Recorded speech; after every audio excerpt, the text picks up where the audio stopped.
our two agencies. We are delighted to be a part of what you're doing at the Department of Archives and History, and we're really excited about that armory renovation. It's being used right now, even as we meet here, as a security office, and it's got a new mission from its long, long past of World War II and even before then to today. So, history is important.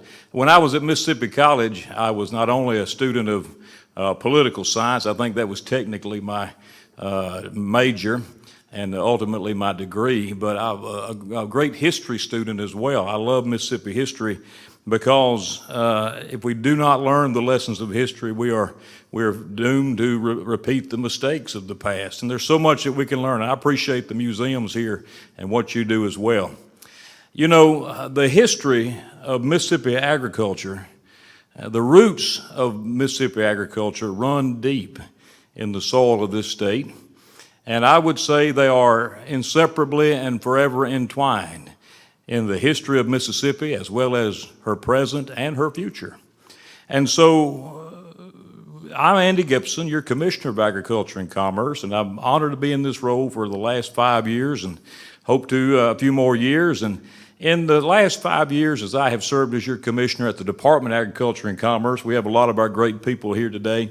There are so many stories of history about Mississippi agriculture and why we're doing things today. And it occurred to me about a year and a half ago, maybe I guess Claude, our editor of the Mississippi Market Bulletin is here, and Hannah East and Jared Vardaman, and I appreciate all of them. We were talking about some of these stories, and invariably, I think it must have been a Jim Buck Ross story that we were talking about. I'll tell one of those in a minute. There's a lot of them to go around. Commissioner Ross had quite a colorful tenure at the Department of Agriculture, but then there are commissioners since then, Commissioner Spell, Commissioner Cindy Hyde-Smith, and myself, and each one of us have dealt with different issues, but then you go beyond, before Commissioner Jim Buck Ross, and you've got some that maybe you've never heard of. You're going to get to hear about them today in the history of the Mississippi Department of Agriculture and Commerce. And importantly, it's more than the history of a department. It really documents the history of Mississippi agriculture. And I will tell you, as I tell people all across this state and all across this country, and as I travel the world, there's nothing more important than agriculture. It is how we stay fed and clothed and have a roof over our head, because it brings everybody together. We all have the same basic human needs. We all need to eat, we need to stay clothed, and we need a roof over our head. Agriculture and forestry do all those things.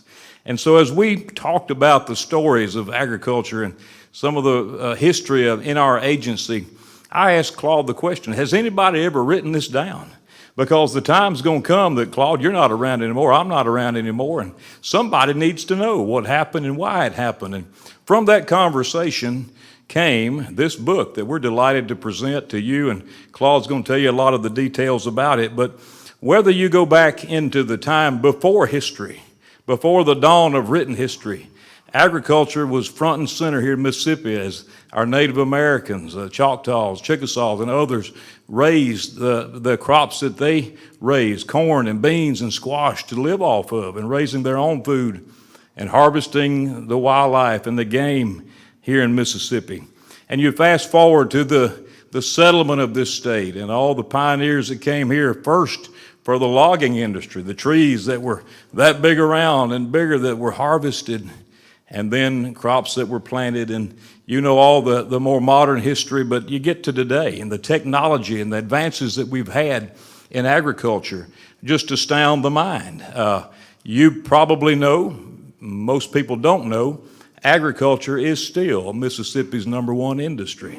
Last year we had a nearly $10 billion economic impact just with production value. That does not include the processed value, the value-added products, just farm gate value, $10 billion, and it's the largest economic driver in the state. Not only that, agriculture today is still the state's #1 employer. If you look at it as a whole, nearly 1/3 of the people who are employed in the state of Mississippi are employed in agriculture-related jobs, maybe on a farm, maybe at a processing plant.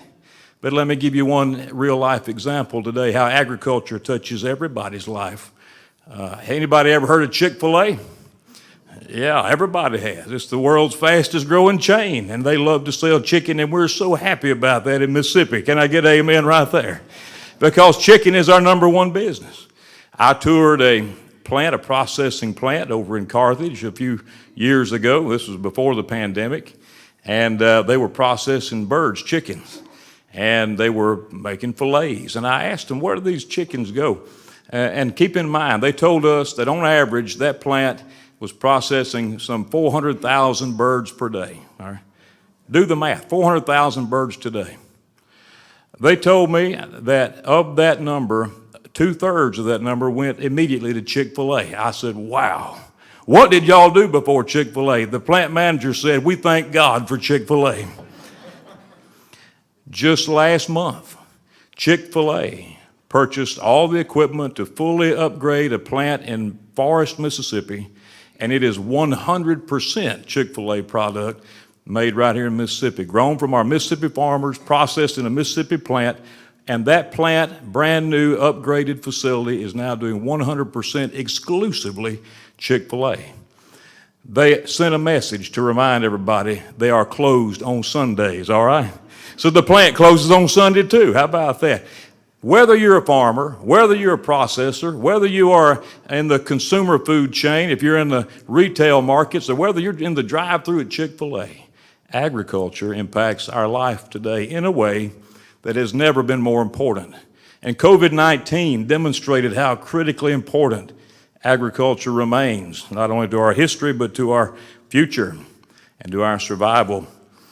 International trade is another feature of agriculture you may not have thought about, but agriculture impacts Mississippi far beyond our borders. We are a leader when it comes to international trade, and the products that we supply, we raise, our farmers raise way more than we can use ourselves, so we're helping to feed and clothe people all over America and literally all over the world.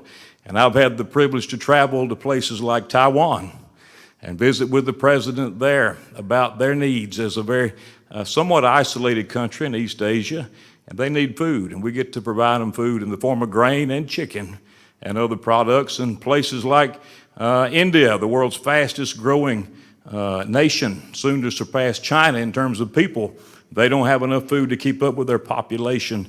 We can help them with that in Mississippi. And so trade deals that are being made today are because of the history that was laid, the foundation that was laid, that's detailed in this book.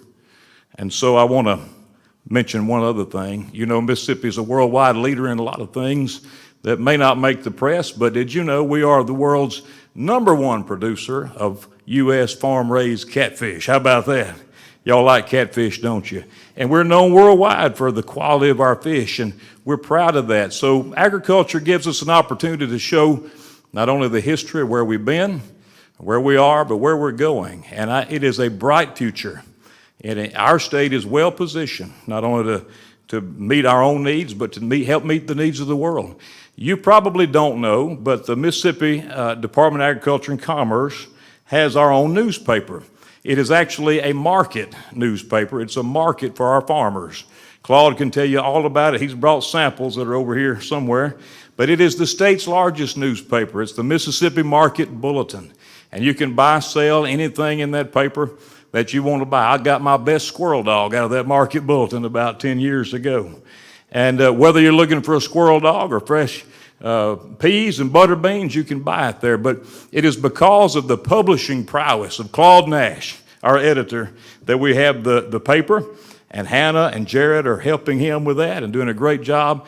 But we then said, let's just publish a book. And I really appreciate you doing that, Claude. Thank you for taking the bull by the horns. You know, the past is prelude. All that's happened in the past, the good, the bad, and the ugly, and there's plenty of that to go around, right, Katie Blunt? Plenty of it. We can sit around and sit on our hands and worry and complain about it, or we can learn from it and make our state better. And I'm very proud to say that the history of agriculture is the same way. We can learn from the mistakes that were made in the past, and we can learn from the techniques that did work or didn't work, and here we are today looking at a bright future. But all that past is prelude of what's to come. And so we have set the stage not only for the future of food security for Mississippi, but for really a large part of the world. And we're very proud of that, and we're proud of you being here to celebrate with us the publication of this first of its kind book, The History of the Mississippi Department of Agriculture and Commerce. And with that, I'll invite you to join me and watch a short video. Y'all take it from there. Thank y'all. The Mississippi Department of Agriculture and Commerce is as rich as Mississippi's soul and as important as the state's leading industry itself, agriculture. Never before has there been a written account of the agency's vast 117-year history, detailing how the department has been the defining factor in many of Mississippi's most historic events. Now, we are pleased to announce that the complete history of the Mississippi Department of Agriculture and Commerce is now available. Learn about the rise of some of Mississippi's greatest leaders, the undertaking of some of agriculture's most amazing projects, and the bright and shining future of Mississippi agriculture. Various editions, as well as an ebook version, are available to the public. Visit www.mdac.ms.gov to purchase yours today. The Mississippi Department of Agriculture and Commerce, growing a better tomorrow.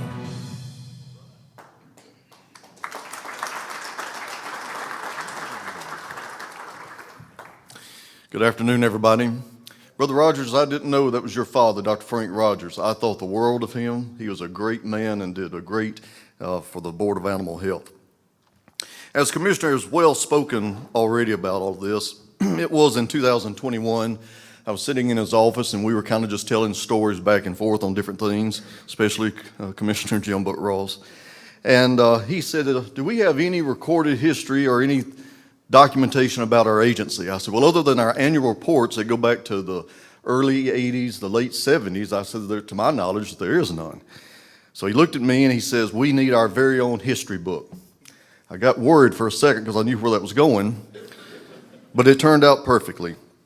As history is sometimes lost to time when not written down, Commissioner Gipson had a vision to record an account that would tell those after us all about the Department of Agriculture and Commerce, yesterday and today.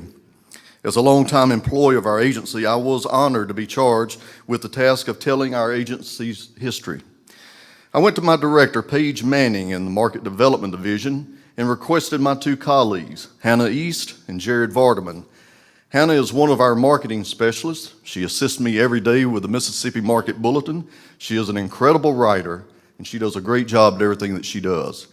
Jared Vardaman is our multimedia coordinator. He does all of our videography, our graphics, voiceovers, and many other duties, and he does a fabulous job as well. Now, of course, I cannot touch on every aspect of what's in this book, but I'm going to share some highlights with you today.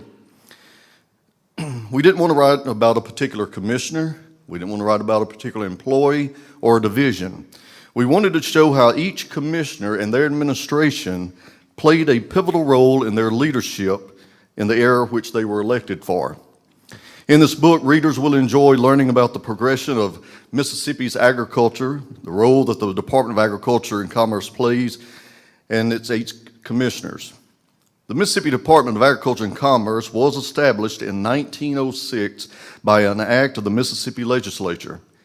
It was at that time that government leaders saw the need for a state agency to regulate foreign land usage and the various industries that was associated with it. After several years of discussion and debate, a bill finally came before the Mississippi Legislature to create such a new state office. The bill passed, and the Mississippi Department of Agriculture and Commerce was born. The duties of this new agency included collecting and distributing agricultural statistics from around the state, broadening state commodities, investigating crop disease, conducting soil testings, promoting and regulating the farming of livestock, poultry, and other state commodities. So the Mississippi Department of Agriculture and Commerce was officially deemed as a government body, intent on serving its citizens in the agricultural and commercial industries. It was in need of a leader. It was to be led by an elected official. The title of that would be Commissioner of Agriculture and Commerce. It was ruled that the first commissioner would be appointed by the governor for 2 years. After that, all commissioners to follow would be elected in the position every 4 years by the citizens of the state of Mississippi. Now, it was difficult for us to find a lot of background and info on the very first 3 commissioners who served from 1906 to 1940, but we were able to find what we needed. So let's begin our journey here today. Our first commissioner was Henry Edward Blakesley from Pine Grove, Mississippi. That's way up there in the North State in Benton County. He served as a commissioner from 1906 to 1916.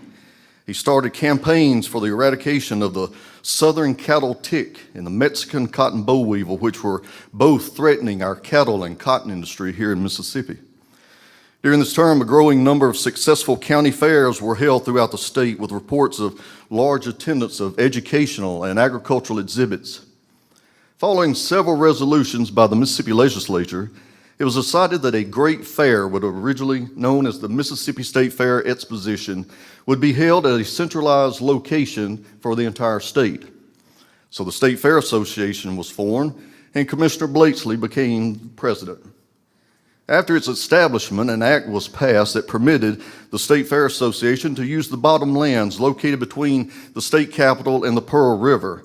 That is where it is today as the permanent base for the Mississippi State Fairgrounds. Commissioner Blakesley continued to serve as Commissioner of Agriculture and Commerce until 1916, and he resigned.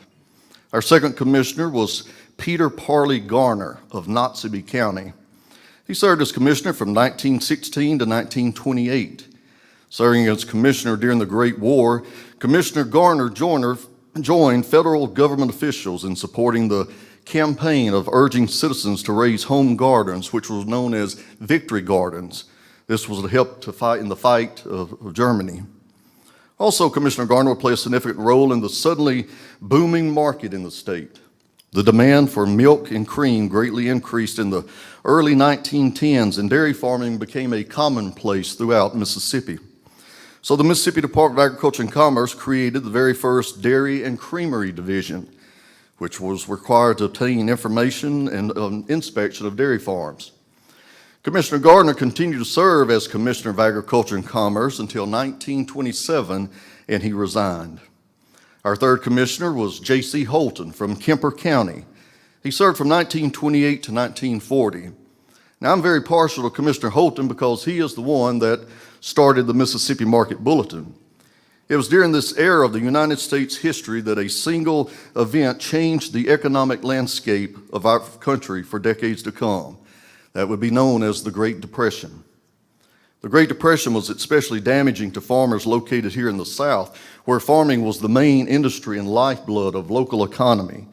At the time of Franklin D. Roosevelt's inauguration, 40% of the farms in Mississippi had been auctioned off. It was during these tough times that Commissioner Holton came up with an idea to help serve and assist the Mississippi farmer by introducing the idea of a buy and sell agricultural newspaper. This would allow the smaller farmer to sell his commodities and products without having to pay for advertising.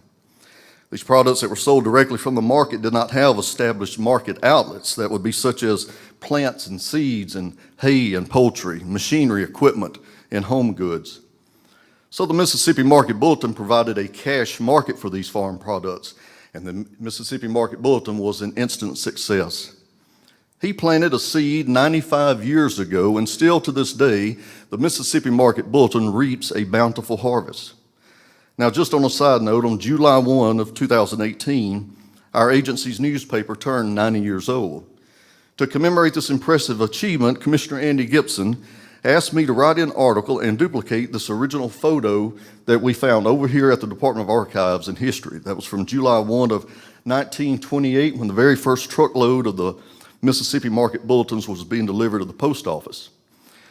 So you can see in the original photo from 1928, standing on the left is Commissioner J.C. Holton. On the right is the editor of the Mississippi Market Bulletin, P.H. Sanders. The other photo depicts Commissioner Andy Gipson and myself.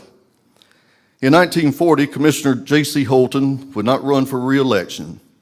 He spent out his retirement years on his farm in Kemper County, and he died on August 10th, 1975, at 86 years old. Our fourth commissioner was a man from Star, Mississippi, in Rankin County. His name was Cy Corley. He served as commissioner from 1940 to 1968, one of the longest-serving Mississippi commissioners of agriculture of 28 years. It was during his years in office he saw a substantial increase in the number of farms across the state, increased farms. Within months of his taking office, the poultry industry and the livestock sales soared higher than they had been in decades. Now, Commissioner Cy Corley is remembered for many great accomplishments, but there are two visions that he wanted to see completed as Commissioner of Agriculture and Commerce. One would be the construction of the Central Farmers Market located on Woodrow Wilson in Jackson. While on a business trip in Georgia, he had heard about the success of Georgia's State Farmers Market. And after visiting that farmers market, a seed was planted in Commissioner Corley's mind. He wanted to see a large hub built right here in Mississippi for the wholesale distribution of our state's vegetables and produce. In 1947, the construction of the Central Farmers Market began, located at 352 Woodrow Wilson Boulevard. It was dedicated, on July 1, 1948, and it would remain open for 5 decades. Commissioner Cy Corley's platform for 28 years in office as Commissioner of Agriculture and Commerce was to sell Mississippi to Mississippians. In the early 1960s, he was given just that opportunity to do that with the grand opening of the Mississippi Coliseum. Commissioner Cy Corley, along with other ag leaders from around the state, submitted a resolution to the Mississippi legislature for a facility to be erected that would be a place for rodeos, concerts, conferences, rallies, sporting events, and crusades. Beginning in 1960, the construction of the Mississippi Coliseum was underway. The total cost for this project was $4,250,000. After 2 years of construction, the Mississippi Coliseum was completed. In January 1995, the old familiar yellow and red trim and white roof was renovated to a sleek black and copper structure. After numerous roof leaks throughout the years, an $18.5 million project changed the face of the Mississippi Coliseum. Commissioner Corley, alongside with several Jackson visionaries, had laid the foundation for the largest agricultural event east of the Mississippi River, known as the Dixie National Livestock Show and Rodeo. Today, the Mississippi State Fairgrounds hosts numerous livestock shows exhibited by 4-H students and FFA students, first-class rodeo competitions, and tens of thousands of spectators from all over as a part of the Dixie National Livestock Show and Rodeo. Throughout his time as commissioner, hundreds of people wrote and asked Cy Corley to run for governor, yet his answer was always the same: Mississippi agriculture comes first. Commissioner Cy Corley made one more bid for the position as ag commissioner, yet in 1968, the 60-year-old Cy Corley was defeated from a man in Pelahatchie, Mississippi, by the name of Jim Buck Ross. Cy Corley returned home to Star, Mississippi to live out his remaining years. And on July 14, 1989, Cy Corley died of a heart attack at 88 years old. Our 5th commissioner was a man from Pelahatchie, Mississippi.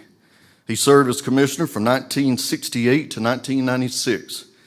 He was also one of the longest-serving Mississippi commissioners of Agriculture and Commerce of 28 years, and that was Jim Buck Ross. Under Commissioner Jim Buck Ross's administration, the Mississippi Department of Agriculture and Commerce would see more changes to its regulatory division, policies, programs, and divisions than any other time. In 1973, under Commissioner Jim Buck Ross's direction, the Consumer Protection Division was created by combining several existing divisions within the department. The transition would place several regulatory and inspection services under one umbrella. It was also during this time that Ross established the Market Development Division. That includes the Mississippi Market Bulletin, special promotional projects, public relations, international trade, aquaculture, photography, and graphics. Commissioner Jim Buck Ross will go down in Mississippi history for spearheading the now multi-million-dollar catfish industry. As the largest industry in our state, Commissioner Ross made sure that the agriculture industry was well represented by our agency. One of the largest contributions to Mississippi agriculture was the promotion of the poultry egg industry, the timber and forestry industry, the beef cattle and equine industry. He was a farmer and also a producer of these commodities. One of the biggest supporters of the Mississippi equine industry was Commissioner Jim Buck Ross. He continuously to work to promote the growth and importance of equine business in our state. He was instrumental in constructing 400 additional horse stalls at the Mississippi State Fairgrounds to make it possible for the state to attract national-level horse shows. Now, when it comes to the Mississippi State Fair, everyone is always curious about the origins of the biscuit booth. Well, we found out who created the biscuit booth. It was through our research for this book we discovered that Commissioner Jim Buck Ross was the actual pioneer of this. In the early 1970s, he instituted what would become a staple attraction for generations to come. Is the annual state fair was the famous biscuit booth. But his lasting legacy would forever live on in what is widely considered his greatest accomplishment as commissioner. That would be the Mississippi Ag and Forestry Museum on Lakeland Drive. For years, Commissioner Ross recognized a need for the preservation of Mississippi's culture and heritage in our agriculture state, and his dream finally came true to fruition in 1977 with the groundbreaking of the Mississippi Ag and Forestry Museum. In those final days as commissioner, Ross's priority was to have a new office building for our agency, a centralized location for all the 6 offices that were spread across the city of Jackson to come to one location. Our office building is located right across the street from here. It was dedicated on July 28, 1995. I'd like to read a quote from Commissioner Ross that's in the book. He said that my sole purpose in this job was to put more money in the pockets of Mississippi farmers, and that's what I've tried to do all these years that I've been Commissioner of Agriculture and Commerce. In 1996, Commissioner Jim Buck Ross would not seek re-election. He would return to his home in Pelahatchie, where he lived out his remaining years on his cattle and poultry farm. On December 4th, 1999, Jim Buck Ross died of a stroke at the age of 81 years old. Our 6th commissioner was a man from Richland, Mississippi, in Rankin County, Dr. Lester Spell, Jr. He served as commissioner from 1996 to 2012. Dr. Spell stepped in as Commissioner of Agriculture and Commerce at a critical time in both the agency's history and drastically changing world of enterprise. He had a tough road coming in because our agency had a $1.2 million deficit. He knew there would have to be major changes and restructuring of our agency. His top priority was to create an efficient and cohesive agency, and he did just that. During this time, the global technological boom of the 1990s, known as the computer age, was underway. Commissioner Spell introduced our agency into this new IT world, which changed everything and improved all of our services at the Mississippi Department of Agriculture and Commerce. All of our divisions and field inspectors were cross-trained and received state-of-the-art equipment to conduct their daily inspections across the state. These divisions would include meat inspection, weights and measures, the petroleum inspection, Bureau of Plant Industry and Seed Lab, Ag Theft, and the Market Development Division. Commissioner Spell was very instrumental into numerous programs within our agency: agritourism, farm to school, Mississippi Farmers Market Nutrition Program, and the Make Mine Mississippi program. For decades, the old Central Farmers Market on Woodrow Wilson, the one that former Commissioner Cy Corley had constructed in 1947, had fallen into devastating disrepair. So one of Commissioner Spell's lasting endeavors as commissioner was the building of the new Mississippi Farmers Market in 2003, located right over here on the Mississippi State Fairgrounds. His time as commissioner would account for much of the modern advancements within our agency, yet he never lost that personal touch with farmers, ranchers, and producers across our state. After serving 16 years, Commissioner Lester Spell decided not to seek re-election. He went back to his home in Richland, where even to this day he still continues to farm, hunt, and take care of his land. In 2011, history would be made with Mississippi's first female Commissioner of Agriculture and Commerce. That brings us to our 7th commissioner, a lady from Brookhaven, Mississippi in Lincoln County, Cindy Hyde Smith. She served as commissioner from 2012 to 2018. Coming from a strong agricultural background, she was and still is very passionate about agriculture. Commissioner Hyde-Smith, along with her husband Mike, own and operate a beef cattle operation in Brookhaven, as well as a local livestock stockyard. There are a lot of people throughout our state that do not realize how valuable and important the word commerce means within our agency. True to her word, through her campaign, Commissioner Hyde-Smith was noted that she wanted to emphasize the word commerce, part of the Department of Agriculture and Commerce, and she was true to her word. Food safety regulations became a major focus for Commissioner Hyde-Smith. She believed in to protect the health and economic welfare of all citizens, to ensure you're getting what you pay for at the gas pumps or weighing fruits and vegetables in a grocery store. Our Consumer Protection Division is one of the most diversified divisions in our agency.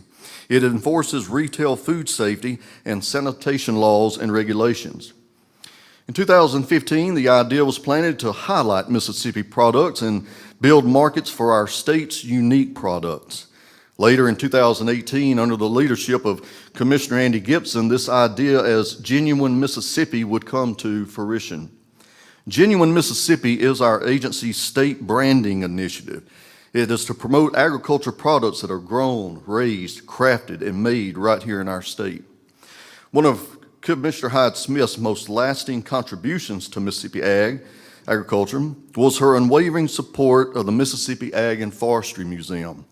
She began promoting the museum like never before, on television, through print media, and several other outlets, and before you knew it, the Ag Museum saw more growth than it had in over a decade.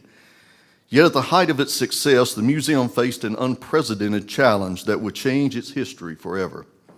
It was on the evening of November 13th, 2014, a fire started inside a barn and quickly spread to other buildings. As statewide and national news covered the story, the outpouring of support for the next months ahead were overwhelming. In just under 1 year, Commissioner Hyde-Smith secured $150,000 in private funds for reconstruction. As well as other donations that were received, reconstruction to rebuild started very quickly. During her tenure, Commissioner Hyde-Smith spent much time and effort supporting the Mississippi State Fairgrounds. She was such a passionate and advocate supporter of the new Mississippi trademark that we have on the fairgrounds today. She served 6 years as Commissioner of Agriculture and Commerce, and on March 21st, 2018, former Governor Phil Bryant announced to appoint her to the United States Senate seat being vacated due to the resignation of Senator Thad Cochran. On April 9, 2018, she would make history once again as Mississippi's first female U.S. Senator. Our 8th commissioner is a man from Braxton, Mississippi in Simpson County. Serving as commissioner from 2018 to present is Andy Gipson. On March 30th of 2018, former Governor Phil Bryant announced that he would appoint State Representative Andy Gipson to the office of Commissioner of Agriculture and Commerce. Being a longtime state representative and farmer, Andy Gipson is a man of many hats. When he was sworn into office on April 2nd, 2018, he hit the ground running, working on behalf of the Mississippi farmers, the ranchers, landowners, and producers. Today, only 5 years in office, Commissioner Gipson has surpassed expectations in Mississippi's agriculture industry with all of his many accomplishments and completed projects. Recognizing the importance of our timber industry in Mississippi, in 2018, Commissioner Gipson established the first ever agency's Timber Commerce Division. Following a global pandemic in 2019, he turned his attention to another sector, labor force. So he established our first ever Ag Workforce Development, Education, and Outreach Division. Also in 2019, the County Correspondent Program was launched, which provides a direct line of communication to farmers, ranchers, and landowners with information regarding about our agency as well as state and federal developments. As a growing concern with the increasing of the wild hog population, which destroys thousands and thousands of acres of Mississippi farmland every year, in 2020, Commissioner Andy Gipson started the Wild Hog Control Program to combat with this problem. With the construction of the new Mississippi trademark being completed on October 1 of 2020, the Mississippi Coliseum received new renovations as well, new seats, new railing, new flooring, bathrooms, etc. In February 2021, during the annual Dixie National Livestock Show and Rodeo, the city of Jackson lost water service during a historic ice storm, and the Mississippi State Fairgrounds was in crisis. So Commissioner Gipson quickly responded and made plans to drill and build a self-sustaining water well system on the state fairgrounds. In September 2022, the city of Jackson was paralyzed by a devastating water crisis, and the fairgrounds' new water well system was utilized to help fill tanker trucks that distributed the water all throughout the city of Jackson. For over 116 years, the Mississippi Department of Agriculture and Commerce has grown and shifted with the ever-changing times and demands of our state ag's industry. Today, the Mississippi Department of Agriculture and Commerce, along with Commissioner Andy Gipson, continually to strive for excellence in building upon the strong foundation of Mississippi's #1 industry, agriculture. At this time, my colleagues Hannah East will come up and address the writing process and the inner workings of creating this wonderful project of this book. Hannah?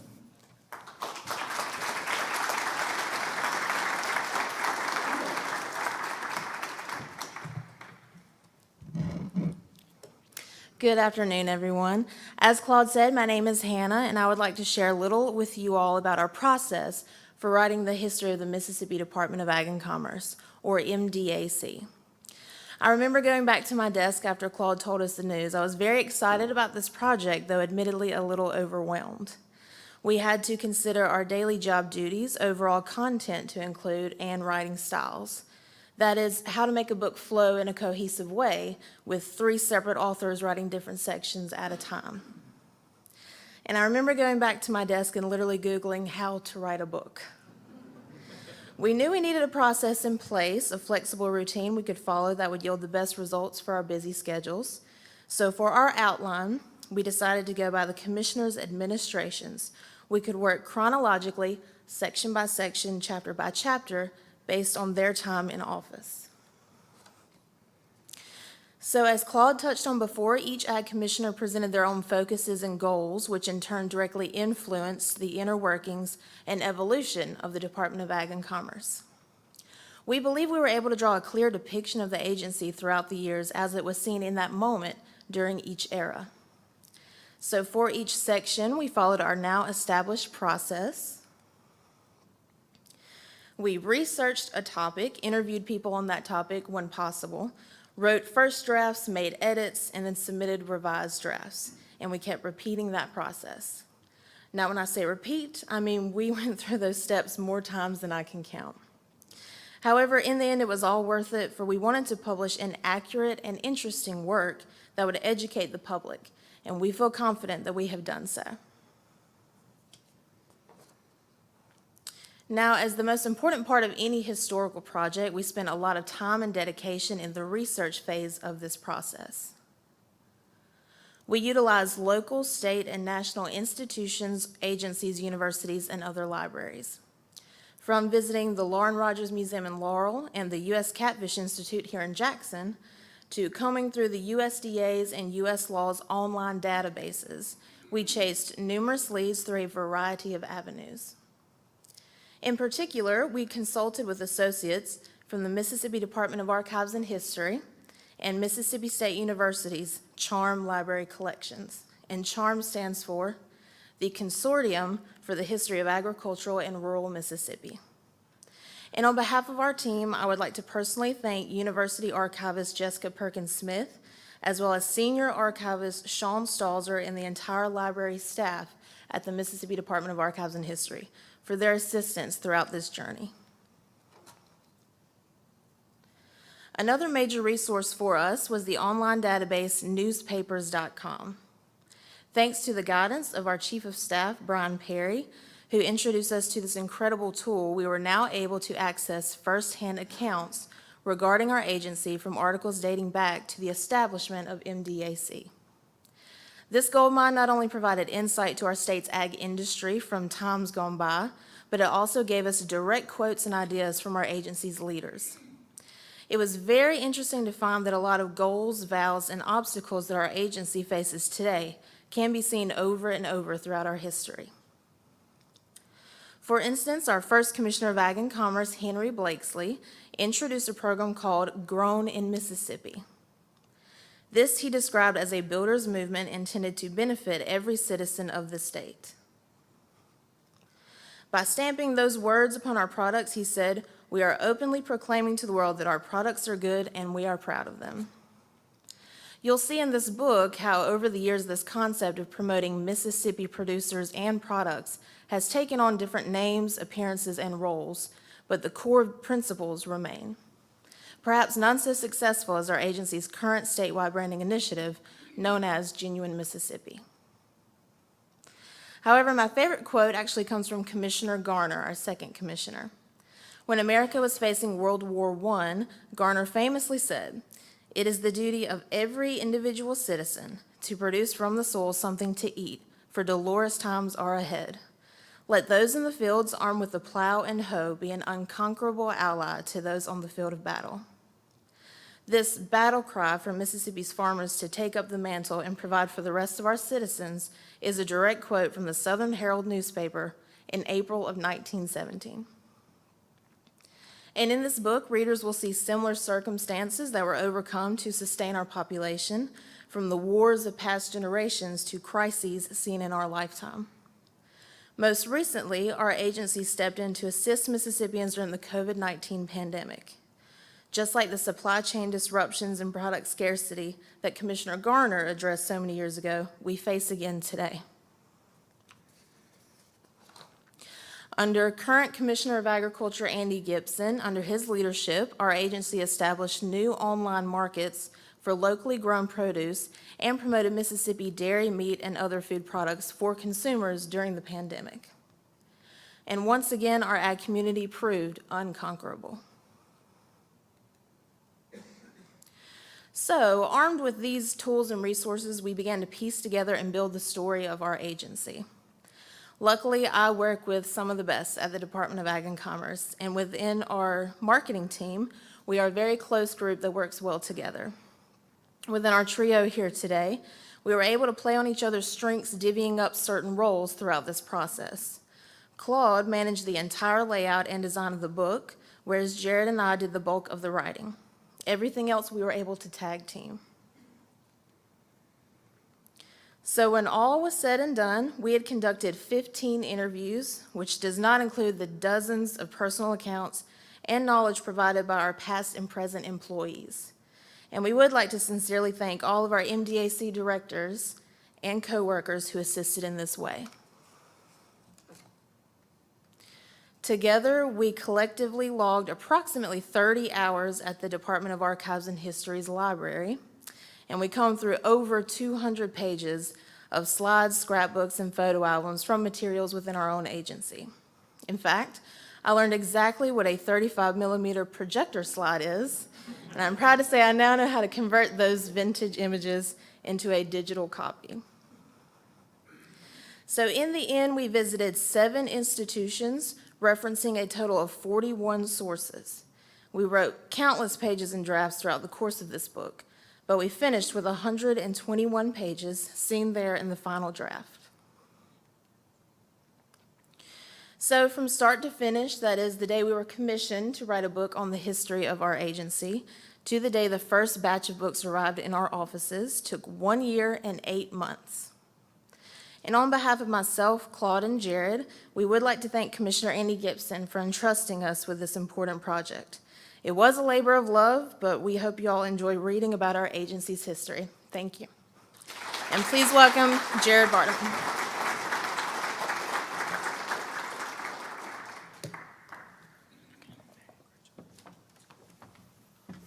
Good afternoon. My name is Jared Vardaman. I'm with the Department of Agriculture. I work a lot in the videography and multimedia, social media, that kind of thing, and we'll get into that in just a minute. But let me take just a second to thank the people at the Archives and History, the department here, and the 2 museums for this great facility. Can we give them a hand today for this great event that they put on? It's a wonderful event, and I'm so happy that they asked us to be a part today. When you first heard that we were writing the history of the Department of Agriculture and Commerce, what was your first thought? Maybe it was, why? Why do we need the history of the Department of Agriculture and Commerce? I mean, you may have some thoughts about the department. You may know just a thing or two. You may have picked up and thumbed through the Mississippi Market Bulletin just a couple times. Or maybe you've seen the commissioner on TV about 1,000 times. He's on there all the time. Maybe you were just wondering, why? How much did you really know about the department before you walked in today? The answer to that is we do a whole lot to influence the state of Mississippi. And much of it I didn't even know about until I started working here. When I first told my family and friends that I was going to be working in the Department of Agriculture, they were like, man, yeah, that's great. That's a great state job. Great. What do you do? And I thought, look, I was like, well, I work in social media, all the video stuff. I went through my regular spiel. I told my friends that, and they were like, great, that's awesome. But I don't think they quite understood it, because I was introduced by one of my friends. He said, oh, this is my friend Jared. He takes pictures of corn for a living. And I was like, no, that's not quite it. While I've taken my fair share of crop pictures, the answer is the Department of Agriculture does so much more. We touch millions of lives on a daily basis.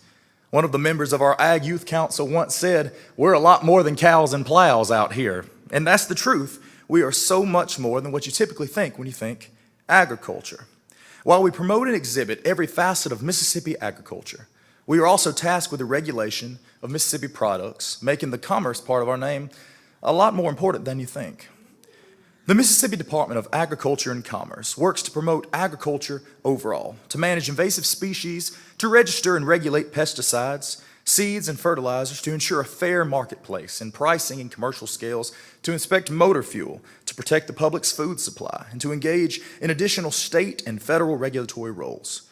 The mission of MDAC is to support and apply necessary regulations to agricultural-related businesses within the state and to promote Mississippi's products throughout both the state and the rest of the world for the benefit of all Mississippians. The Mississippi Department of Agriculture and Commerce ensures equity in the consumer marketplace by inspecting petroleum pumps. How many of y'all have gassed up this week and saw the little stickers there with our state on them? There, that's us. That means we have checked the pump and it's given you the right quality, the right amount, and the price for the price that you're paying. And trust me, if we could change the prices, we would. But how many of you have been to the grocery store in the past week and you've looked at the scales, maybe you put your vegetables or your fruits up on there and you've seen the little sticker there, that's us. We've checked the stores and the retail establishments and also inspect the scales at weigh stations, stockyards, and railways. We protect farmers, ranchers, and ag producers statewide by investigating agricultural-related thefts and enforcing law pertaining to agribusiness and livestock brands. The agency works tirelessly to promote Mississippi to Mississippians and to the rest of the world. We always say that the best products in the entire world are right here in Mississippi, and we manage several programs specifically designed to increase awareness of Mississippi ag products. You've heard a lot today about our state branding initiative, Genuine Mississippi, and the great work it does to support and promote Mississippi ag products and their ag-related businesses. We support local agritourism operations, farm-to-school, farmers market registries, livestock and grain market news, online market portals, and the list just goes on and on. We're a lot more than cows and plows out here, ladies and gentlemen. I promise you that. But why write a book about it? Why take all of this time and all of this research to write down the history of the Department of Agriculture and Commerce? Why? Because each and every one of the people that the MDAC touches daily has a story. They have a job that they need to get to and a car to put gas in. They have a family that they need to feed healthy, affordable meals to. They have a life here in Mississippi. They have a past, they have a present, but most importantly, they have a future. The history of the Mississippi Department of Agriculture is not just the history of Mississippi, but of each and every one of us. The citizens, the Mississippians. Each and every page tells the story of how through a series of events, legislative acts, years and years of hard work and many hard decisions formed and molded the history of our great state. The MDAC has had a hand on every single major event in Mississippi history for the past 117 years. It has had an impact on every person that has lived in over the last century. But why write a book about it? Because it still impacts us today. How many times have you gone to the Coliseum? How many times have you been there and you've seen a concert there? Oh, my slides have not been moving. There we go. All right. There we go. How many times have you been to the Coliseum? How many times have you walked through? Maybe you've taken your grandkids to a WWE match, or you've gone to Disney on ice, or maybe you watched a family member graduate right there in the Coliseum. Maybe you've walked down the midway of the Mississippi State Fair. Maybe you've gotten yourself a corn dog or a funnel cake, and you've ridden some of the rides and made such great memories. Maybe you've gone to see a family member taking your kids to show their livestock down at the livestock barns during the Dixie National Rodeo, and you've seen the cowboys and the cowgirls at the greatest show on dirt. But more importantly than that, when you go to the grocery store, when you pump your gas at the gas station, when you go into your house and you get in your bed and you're able to pull the covers up and you get comfortable, all of that is thanks to Mississippi agriculture. All of that is thanks to the brave men and women that farm the fields and provide for the Mississippians.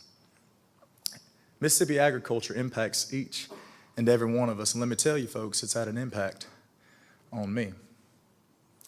That's my grandfather right there. I called him Papa. He was 92 years old when he passed away, and only 3 years prior, he was still plowing in the fields.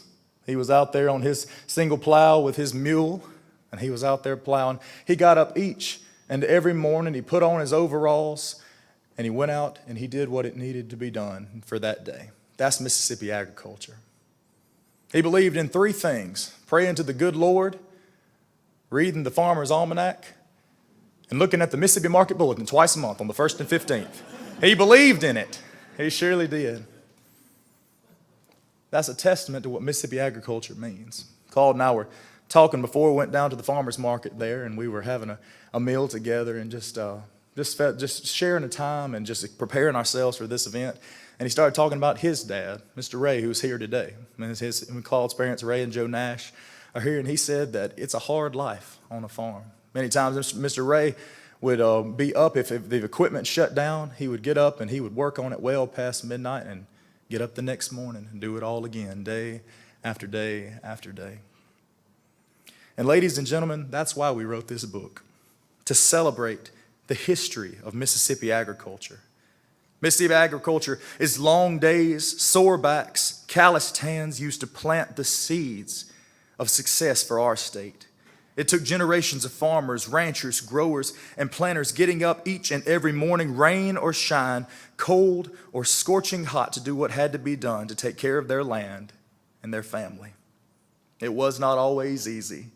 Sometimes the storms came, the winds blew, and all that was left was flattened fields and mangled pieces of sheet metal. Sometimes the cows didn't take up. Sometimes everything fell apart, but Mississippi agriculture did not stop. It kept moving forward, doing what it took to keep on keeping on. That is what Mississippi agriculture is. That is the history of the Department of Agriculture and Commerce. We have reason to celebrate Mississippi's history and its future. We have reason to be proud of our state and all it has accomplished. That is the purpose of which we have gathered here today, to celebrate our history, to celebrate our heritage. And just like the Department of Agriculture and Commerce, I hope that you thank a farmer. I hope that you protect and support Mississippi's #1 commodity, #1 industry, and keep Mississippi agriculture strong for the following generations. Thank you so much for letting us be here today. We'll now take some questions. Give us just a second to get up here on stage. Thank you so much.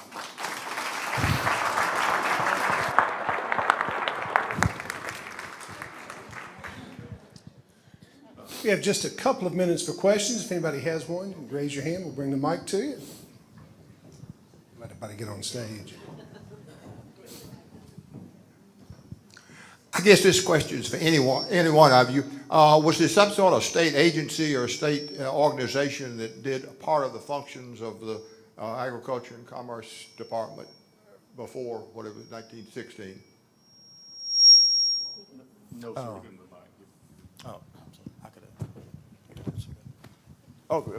Just asking what state agency took place?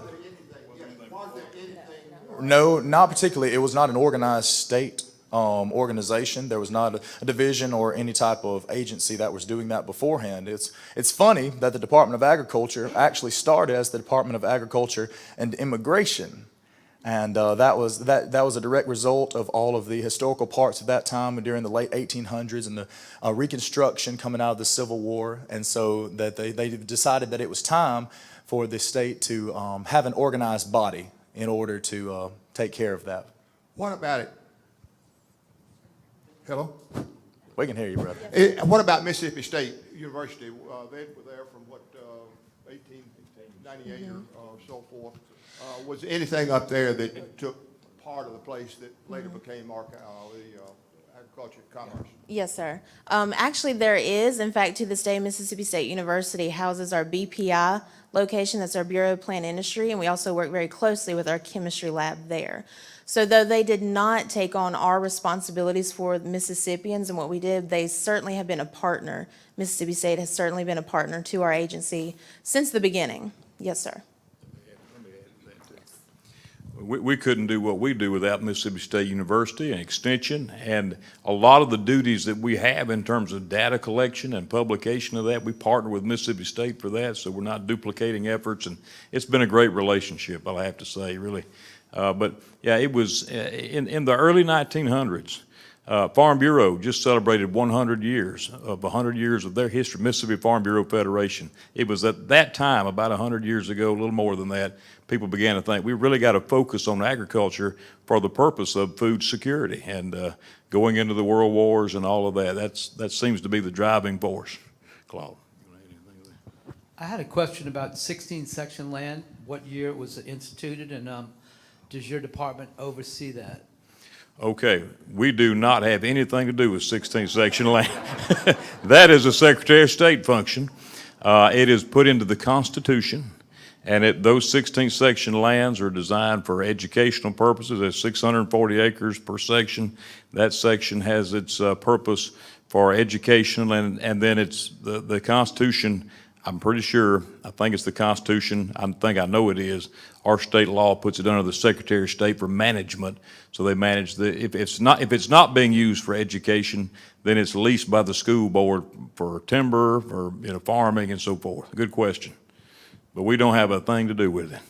Thank the Lord. 64 sections in a township. Please say a little bit about the relationship of the State Department to the county offices, and also what did you find out about in the 1960s, there started to be black candidates for the Agricultural Stabilization and Conservation Service county committees and community committees. What did you find out about that?